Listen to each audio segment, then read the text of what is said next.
धर्म और राजनीति सुनने में ये दोनों बिल्कुल अलग लगते हैं, है ना? लेकिन आज की इस चर्चा में हम ओशो के विचारों पर आधारित एक बहुत ही गहरे विश्लेषण पर बात करने वाले हैं। हम समझेंगे कि धर्म, राजनीतिक सत्ता और हमारी खुद की चेतना, ये तीनों आपस में कैसे उलझे हुए हैं। स्रोत सामग्री के अनुसार ये सिर्फ अलग-अलग विषय नहीं हैं, बल्कि एक पूरा सिस्टम है जो ये तय करता है कि समाज कैसे चलेगा। तो चलिए, बिना किसी देरी के सीधे इस दिलचस्प विषय की गहराई में उतरते हैं।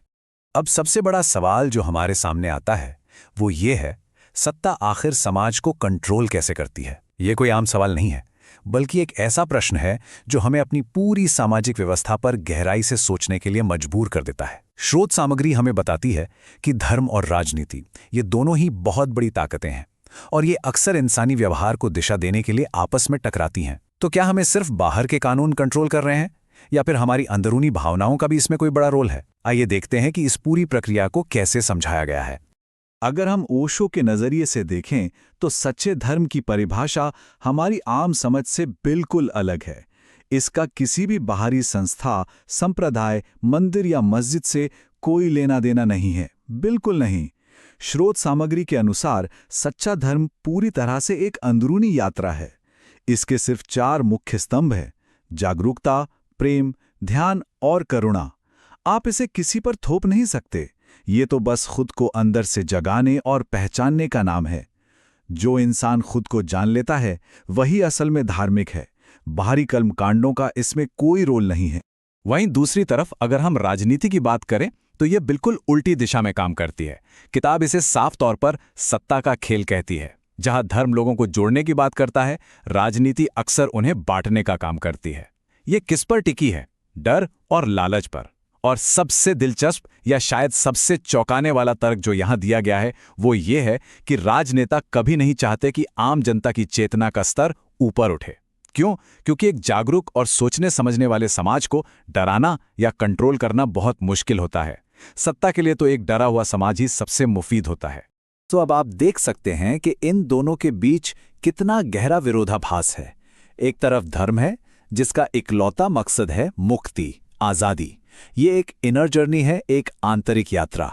और दूसरी तरफ है राजनीति, जिसे सिर्फ और सिर्फ पावर चाहिए, सत्ता चाहिए, जो पूरी तरह से बाहरी कंट्रोल और लोगों को बांटने पर निर्भर है। ये तुलना हमारे सामने एक बहुत ही बुनियादी टकराव को लाकर खड़ी कर देती है। आध्यात्मिक मुक्ति बनाम राजनीतिक नियंत्रण। जब हम इस बात को समझ लेते हैं तो ये बिल्कुल साफ हो जाता है कि इन दोनों का एक साथ आना कितना अस्वाभाविक है। इस पूरी चर्चा का सार हमें इस एक बहुत ही शक्तिशाली विचार में मिलता है: असली बदलाव बाहर की व्यवस्था बदलने से नहीं, बल्कि भीतर की चेतना बदलने से आता है। स्रोत सामग्री निष्पक्ष रूप से इस बात पर जोर देती है कि हम चाहे कितने भी नए कानून ले आएं, नई सरकारें बना लें, जब तक इंसान के सोचने और महसूस करने के तरीके में, यानी उसकी चेतना में कोई बुनियादी बदलाव नहीं आता, तब तक कोई भी बाहरी बदलाव पूरी तरह से खोखला ही रहेगा। असली जड़ तो हमारे अंदर है, बाहर के सिस्टम में नहीं। और यहीं से शुरुआत होती है एक बहुत ही खतरनाक गठबंधन की।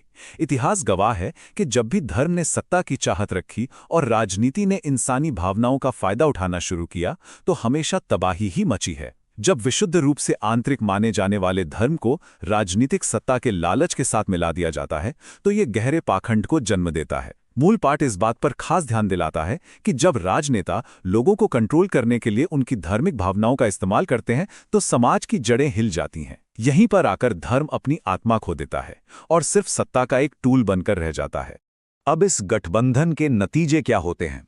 स्रोत सामग्री बहुत ही स्पष्ट रूप से इसके विनाशकारी परिणामों का जिक्र करती है। धार्मिक युद्ध, जातिवाद का जहर, सांप्रदायिक हिंसा और अंधविश्वास का फैलाव। जब भी सत्ता हासिल करने के लिए धार्मिक भावनाओं का फायदा उठाया गया है, समाज ने इसकी बहुत भारी कीमत चुकाई है। ये हमें याद दिलाता है कि सच्चा धर्म कभी हिंसा नहीं सिखाता। अगर धर्म के नाम पर कहीं भी नफरत फैलाई जा रही है, तो समझ लीजिए कि वो धर्म नहीं है, वो सिर्फ और सिर्फ क्रूर राजनीति है। अगर हम पूरे समाज से हटकर एक व्यक्तिगत स्तर पर देखें तो हमें 2 बिल्कुल अलग तरह के लोग दिखाई देंगे। एक तरफ है भीड़, जो बस आंख बंद करके दूसरों के पीछे चलती है, जो कभी खुद से सच्चाई की तलाश नहीं करती। और दूसरी तरफ है स्वतंत्र व्यक्ति, एक इंडिपेंडेंट इंसान जो पूरी तरह से जागरूक है, जो समाज के बनाए नियमों पर सवाल उठाता है। स्रोत के मुताबिक सत्ता को हमेशा ये भीड़ ही पसंद आती है, क्योंकि भीड़ डरी हुई होती है और आसानी से आज्ञा मानती है, जबकि एक जागरूक, सवाल पूछने वाला व्यक्ति किसी भी सत्ता के लिए हमेशा एक चुनौती और खतरा बना रहता है। इस बात को और भी गहराई से समझने के लिए जरा इस शक्तिशाली कथन पर गौर कीजिए। समाज चाहता है कि लोग बिना सोचे मानते रहें, लेकिन धर्म कहता है स्वयं अनुभव करो। यह बात उस कट्टर व्यक्तिवाद को हाईलाइट करती है जिसकी वकालत स्रोत सामग्री में की गई है। ये एक सीधा संदेश है कि हमें समाज के तय किए गए नियमों को बस आंख बंद करके नहीं मान लेना चाहिए। असली ज्ञान कभी भी दूसरों की बातें उधार लेने से नहीं मिलता, ये तो आपको अपने खुद के अनुभव और समझ से ही हासिल करना होगा। आप चलिए बात करते हैं एक ऐसे सिस्टम की जो असल में इस भीड़ को तैयार करने का काम करता है, यानी हमारी आधुनिक शिक्षा प्रणाली। स्रोत सामग्री में इसकी बहुत कड़ी आलोचना की गई है। इसमें तर्क दिया गया है कि आज की एजुकेशन इंसान को जागरूक या इंडिपेंडेंट थिंकर बनाने के बजाय सिर्फ नौकरी पाने का एक साधन बन गई है।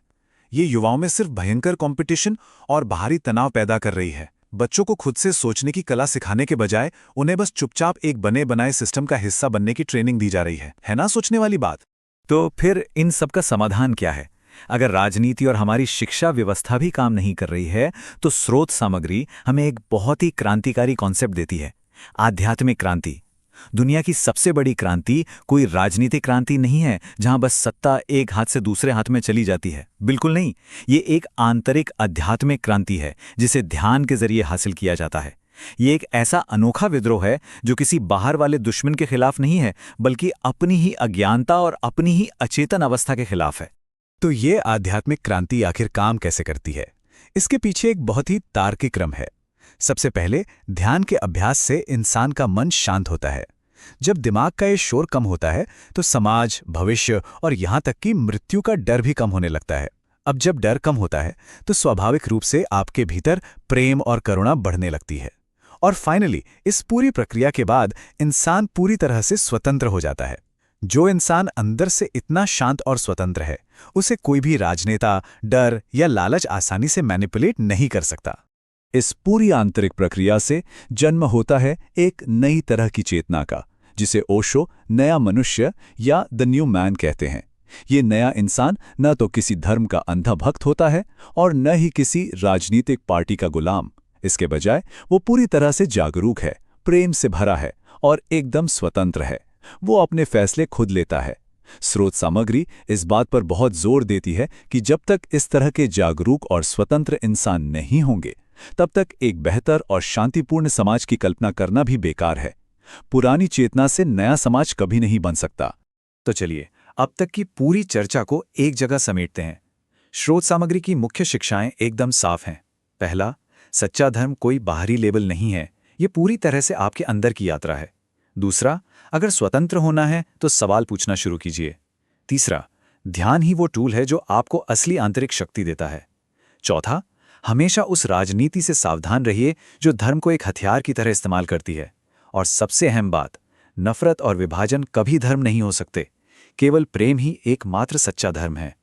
इस पूरे विश्लेषण का अंतिम दार्शनिक निष्कर्ष यही निकलता है कि अगर दुनिया को बदलना है तो शुरुआत खुद से करनी होगी। सच्चा बदलाव हमेशा अंदर से शुरू होता है। समाज का ढांचा और राजनीति का स्वरूप तभी बदल सकता है जब समाज की सबसे छोटी इकाई यानी हम और आप एक इंसान के रूप में भीतर से जाग जाएं। बाहरी क्रांतियां तो सिर्फ चेहरे बदलती हैं, सत्ता के लोग बदल जाते हैं, लेकिन अगर इंसान अंदर से जाग जाए तो वो पूरी मानवता का भविष्य ही बदल कर रख सकता है। और इसी के साथ हम अपनी आज की इस चर्चा के अंत में आ गए हैं। जाते जाते एक बहुत ही गहरा सवाल आपके सोचने के लिए छोड़ जाते हैं। क्या एक ऐसा समाज कभी सचमुच बदल सकता है जिसके लोग खुद अंदर से सोए हुए हों? इसका जवाब किसी किताब या किसी नेता के पास नहीं मिलेगा। इसका जवाब आपकी अपनी चेतना में छिपा है। उम्मीद है कि इस विश्लेषण ने आपको इन गहरे विचारों पर सोचने के लिए एक नया नजरिया दिया होगा। ऐसे ही विचार करते रहिए और हमेशा जागरूक बने रहिए।